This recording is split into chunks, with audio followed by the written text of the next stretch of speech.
Hello there.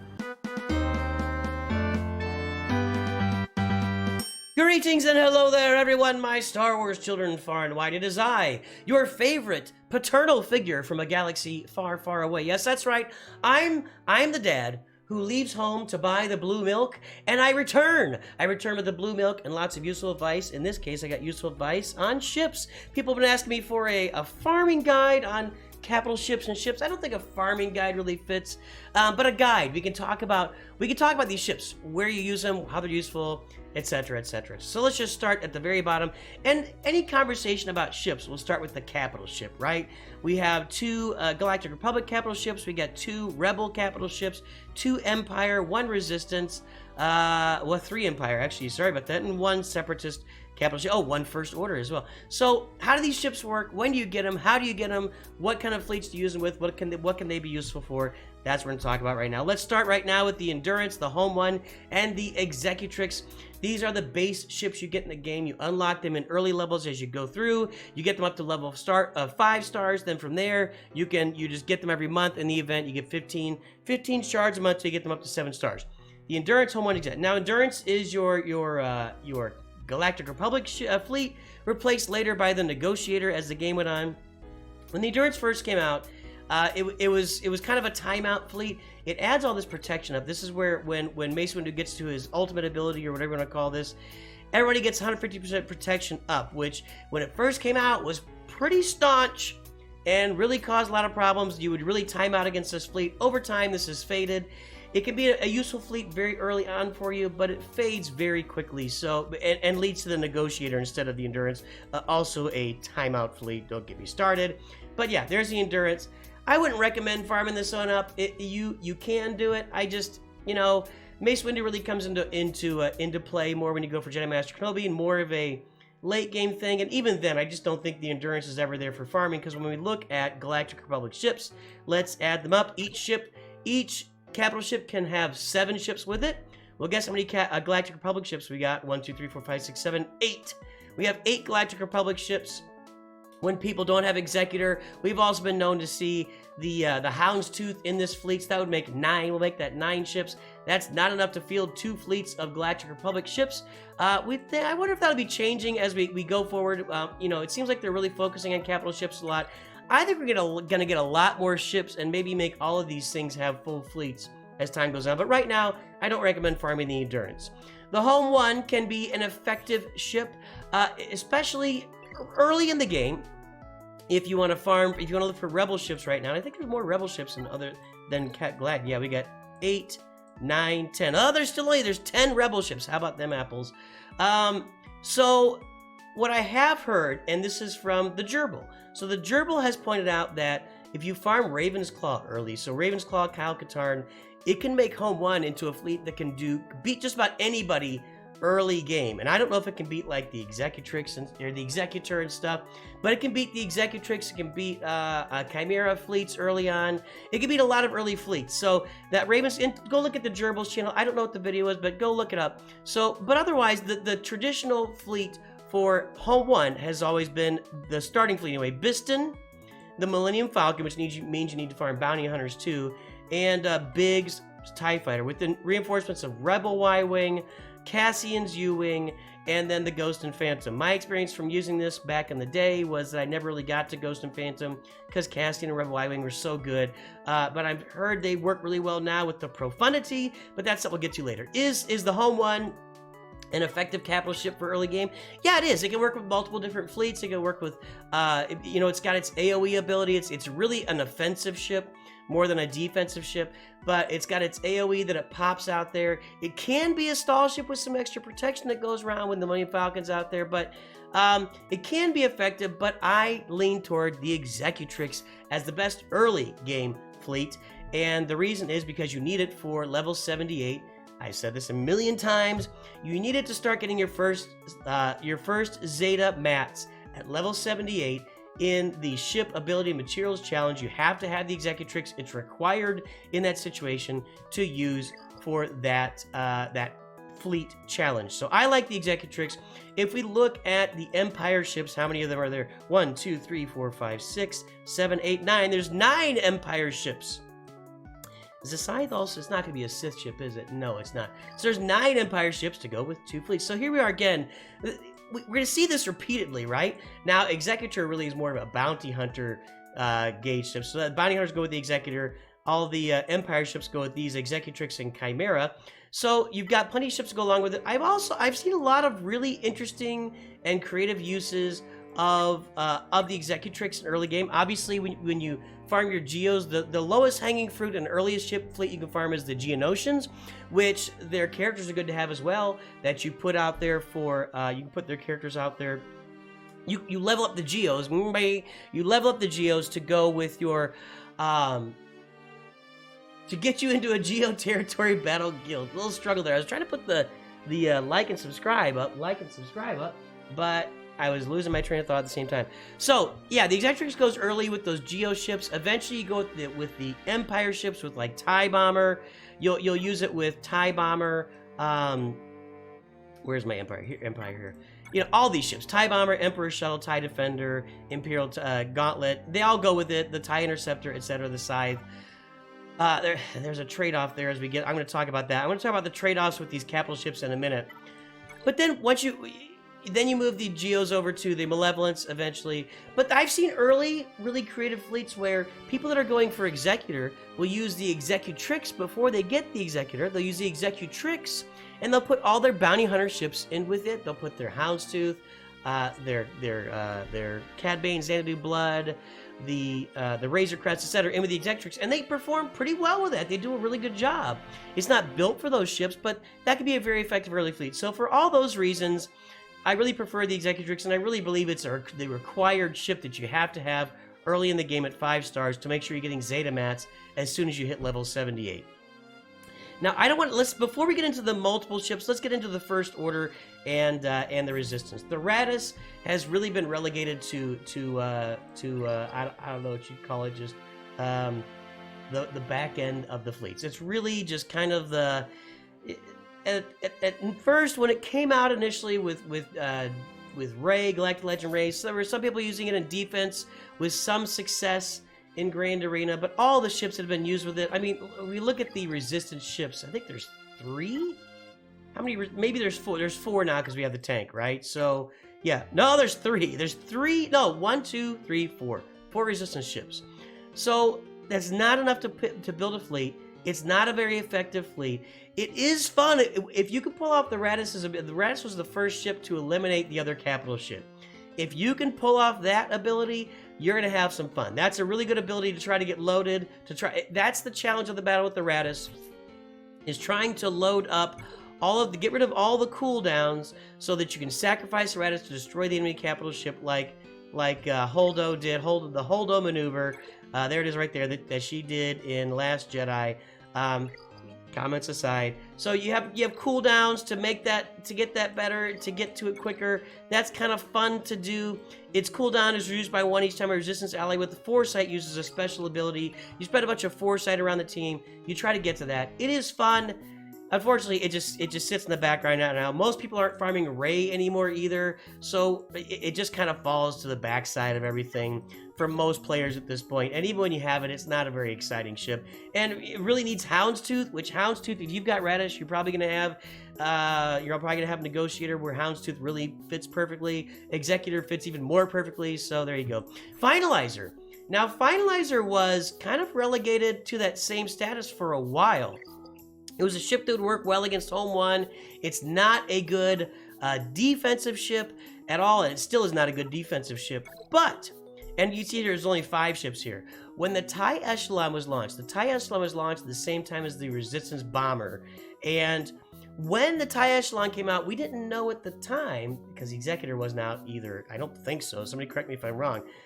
But what has happened is, if you've got this Finalizer fleet with the TIE Echelon, you have an Executor counter. And how valuable is that, boys and girls? The Executor is the most common, we're going to call it primary capital ship. The Executor and Profundity are the 2 big capital ship farms. For you to have, when you've got the Finalizer at 7 stars, you've got all those First Order ships going along with it at 7 stars. And notice, I've only got this Hunted ability, Extinguish Hope, is maxed out. The other ones I don't have maxed out. I don't use these. These are just kind of used as assists. I don't even need these maxed out. And I counter Executor all the time. I climb Fleet Arena with my Finalizer, everybody. So the Finalizer with that TIE Echelon is a great ship to counter Executor, and something really good to have in your lineup as an offensive ship. Don't put it on defense ever, ever, ever, ever. Plus, I think that the TIE Silencer ships, the stacking offense it does, is one of the most fun mechanics in the game, hands down. As you stack it up and you eventually just start to one-shot every ship that's on the field, it's a lot of fun. It's like a Wampa for ships, kind of in that way. More capital ships. Let's talk about. Now we're into the. Oh wait, one more. The Malevolence. Now let's talk about the Malevolence and Negotiator by themselves. Both of these ships are farmed with get to energy. So if we look at our shipments and we go to the guild event store, you can see right here the get to energy, which you have to be playing Geonosis territory battles to do. That's both light side and dark side. You get the get to energy there, and you can unlock Malevolence and Negotiator with this energy. That's why it's so important to farm up your Geonosians and to get into a guild that is playing dark side, or sorry, playing Geonosis territory battles. Did I say dark side last time? I didn't mean to. Geonosis territory battles will get you those ships. So that's how you activate those ships. I guess we should give a word about how you activate these other ships. We talked about these three just being given to you at the beginning through events, and you get them on a monthly basis.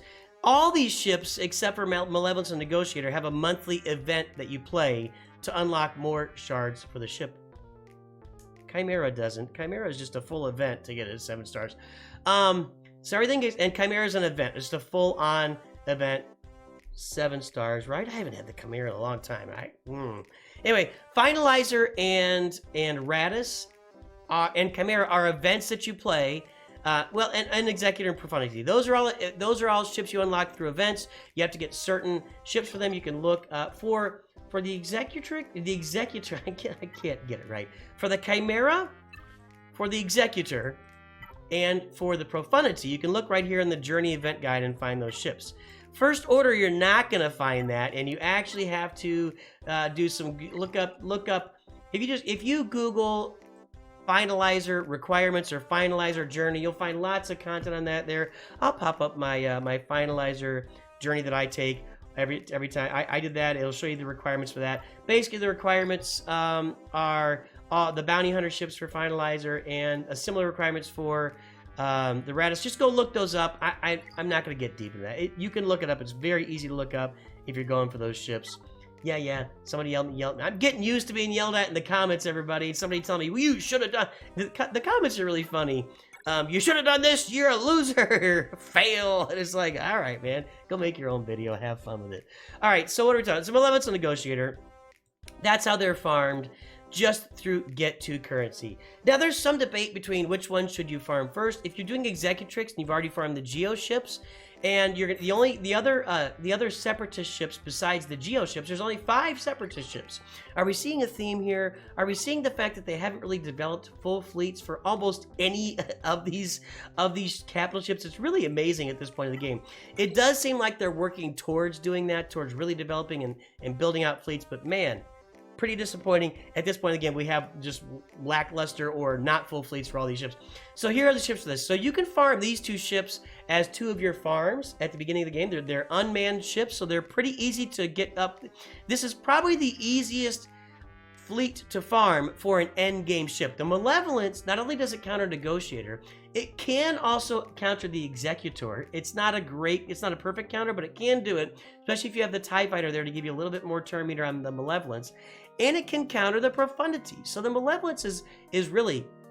Negotiator doesn't do all that, by the way. So the Malevolence is really a great ship for endgame and an offensive counter for a lot of ships. So, and pretty low-hanging fruit. If you farm these 2 unmanned ships and you've already got the Geos, you might want to make the Malevolence your very first capital ship that you buy with that get-to currency. However, and there's always a however in life, if you are farming Anakin and you're farming Ahsoka, which are characters you get at the beginning of the game, and they're very valuable characters to have, and their ships are really good to have, and you should be farming those ships anyway. Plo Koon is a necessary ship for this fleet. And you can also, the Houndstooth fits into the Negotiator fleet really well. You can farm Clone Sergeant early in the game. If you're farming those ships, then the Negotiator can also be your first capital ship that you farm that get to currency. Negotiator counters every ship except for And I'm sure somebody's gonna tell me, I have seen some stuff out there where you can maybe counter Executor with Negotiator. It just doesn't seem to be very reliable, but Negotiator counters everything except Executor and Profundity at this point, and it really it counters all those almost on auto, except for Malevolence, where you got to play it out. So it's a really great ship to have. It's really good timeout type of ship. And if you look at the two ships, Negotiator versus Endurance, it's no contest. Negotiator is the better Galactic Republic ship, which is another reason not really to upgrade the Endurance early on. Let's talk about that Chimera. So we've got Thrawn's ship, which is available through the Journey, which you need. I think it's the Hans Falcon and the Phantom, and wait, is it Hans Falcon? Let me go look at that. Hans Falcon didn't come out till later in the game. I think the Chimera is available way before that, but let's look at these journeys here real quick. I know that you need the Phantom and the Ghost, you know, the Phoenix ships for it. That's Hans Falcon. Yes, yeah, so you need Hans Millennium Falcon as well to unlock that Chimera. This takes it all the way... really, game? This takes it all the way... 25, 25, 185. So this takes it all the way up to 7 stars in the event. These are the ships you need to have at 7 stars, and other Rebel ships as well to unlock the Chimera. Let's talk about Chimera versus Executrix, because that's your choice early on, and that's your choice all the way through the end of the game, actually. It never changes, because the Executor is those bounty hunter ships and not your Empire ships. So if you look at your Empire ships, again, there's only 8, did we say? 1, 2, 3, 4, 5, 6, 7, 9 ships. That's not enough to field 2 fleets with Executrix and Chimera, especially since the ships that you really have to have in each one of these fleets would be TIE Bomber, TIE Defender, the Emperor Shuttle, the TIE Advanced, and the TIE Interceptor. You can also subject, I know, Scythe is also a very good ship, and the Gauntlet Starfighter, but you can't really sub it in you can maybe TIE Fighter, TIE Reaper. You just need all these ships on one or other of these fleets. And I've seen videos for both, where both Executrix with the maxed out, you know, with TIE Interceptor in there, with Scythe in there, you can have one of those two for sure. Probably TIE Interceptor is the main one. Executrix and Chimera with the TIE Interceptor can counter the Executor. Profundity, it's a maybe. I think they can counter Profundity too. I didn't look it up. Somebody tell me in comments, let us know, can it counter Profundity too? So this is a very exciting and effective fleet. The Chimera is better than the Executrix. Is the Chimera better than the Executrix the way that the Negotiator is better than the Endeavor? In the way that the Executor is better than the Executrix? The answer is no. It's not. It's not in the way that Profundity is better than Home 1. No. Chimera is better than the Executrix, but both of those fleets can counter the Executor and possibly, you know. So you're going to get a lot of use out of both of those. One of the benefits that you get out of Chimera is a bunch of health recovery on your ships. They can recover a bunch of health, and yeah, so that is one of the benefits of there. The Chimera is a great ship. It has its what's that ability called? It's a disintegrate. It's an annihilate. It is. I didn't want to look at that. I wanted to look at this. It is instantly defeat target enemy. Well, that's boring. I wish I had a name like Obliterate. Anyway, instantly defeat target enemy and deal damage to everybody else, and your stuff recovers 100% health and protection, etc., etc. So it's a great ability. It's when it first came out, the Chimera at 5 stars was the primary fleet to have in the game. Now it seems like Executrix and Chimera have a lot of similar utility. Chimera is better. Executrix is still good. So I think that's what I wanted to kind of take away from there. Finally, we get to the last 2 ships available right now, Executor and Profundity. Executor is the easier ship to farm of the 2. And it goes with the Bounty Hunter fleet. We'll go to that event here right now. Executor, for me, is a ship that I think every new player, whether you're free to play, whether you hyperdrive bundle and you're paying to play, I think Executor is the first ship you should get. I don't want to say it's going to help you in Fleet Arena, because now we have the Sith capital ship coming. But I will say, in Grand Arena, if you get the Executor unlocked early, it's going to help you so much in Grand. I have climbed up so high in Grand Arena just by having the Executor in my lineup. The folks you need for it are all these Bounty Hunter ships, and you need to also farm Xanadu Blood for it. There's plenty of farming guides out there for the Executor. Go look them up. It is right now, it is the meta fleet in the game, along with Profundity. They're saying that's going to change too with this new Sith fleet that's coming out, but we'll rely on this. And I still think even when the Sith fleet comes out, because that Sith fleet has a wall on it that is called Conquest and Proving Grounds in the long run. It's going to prevent people from farming it right when they enter the game. The Executor is the easiest entry in the game into an end game capital ship, and I think everybody should be focusing their roster on getting this thing in there as soon as possible. The Profundity is part 2 of this. It's a little more difficult to farm if you look at the requirements. You've got to have Admiral Radis at Relic 9. This is the Executor does not have any Relic 9 requirements. It does have 2 Relic 8s in there. Dash Rendar's a difficult farm. There's a lot more Kyrotechs in this farm, and a lot more characters that aren't quite as useful. You know, the Bounty Hunters are still a very useful team, especially early and mid-game in Grand Arena. They're going to be useful in Geo-Territory battles. They're going to be useful in a lot of places. This, you know, Rogue One team that you really farm here, and Hera, you know, you're for the Phoenix. This is not as useful of a team. Dash Rendar is a great guy to have on a team. I will go along with that. Mon Mothma is a very good team, and early on would be a great team to have if you farm up the whole Rebel fighter team. But you gotta farm a bunch of other pieces to go along with this. So I really like the Imperial Troopers that you farm. Obviously Piep, but you farm some extra Imperial Troopers along the way for the Executor and the Bounty Hunters. I just like those teams better than this one. There's no Relic 9 requirements, so that's why Executor to me is a better entry into the game. The Profundity is a significantly better than the home one as a Rebel ship, and yeah, so, but people do farm Profundity as their first capital ship. You want to look up a guide. Darth Loquitur's got a guide for that. Go look up his channel. Just look up Darth Loquitur Profundity, and you'll find it where my capital ship's here. So you can farm that one as well. And then coming up soon is going to be the new Sith ship that's coming out. Just beware of the new Sith capital ship piloted by Darth Revan. I can't remember the name. Sorry, I'm not a KOTOR guy. Yes, yell at me again in comments. It's gonna use Malgus's ship, and Malgus and his ship are only available in Conquest right now, and in coming up in Proving Grounds. That is a barrier. That's an entry barrier to new players, a big entry barrier, because you can only do Proving Grounds and you have 4 million galactic power, which leaves the Executor and Profundity as the main capital ships, if you're the main kind of galactic legend capital ships to farm when you start the game. And there you go, guys. That is my guide to capital ships, or just guide to ships in general. Hopefully it helps you in your farming and what you're doing in the game. Let me know what you're planning to do, how you look at ships, if I'm missing something here. I'm sure I said something that you might disagree with. That's a great thing about the game. We have a lot of multiple different opinions from different people. People have lots of different ways of farming and looking at the game. So let me know how you feel about it. I'd love to hear in the comments. I'd love to hear from you. Make sure that you pop a like on, subscribe, pick one of these 2 videos at the top that you can view one of those as well. I got a lot of content out there for you to watch. I appreciate all the support that all of you give me every day. Have a great day. Talk to you soon. And always remember, Nooch too good.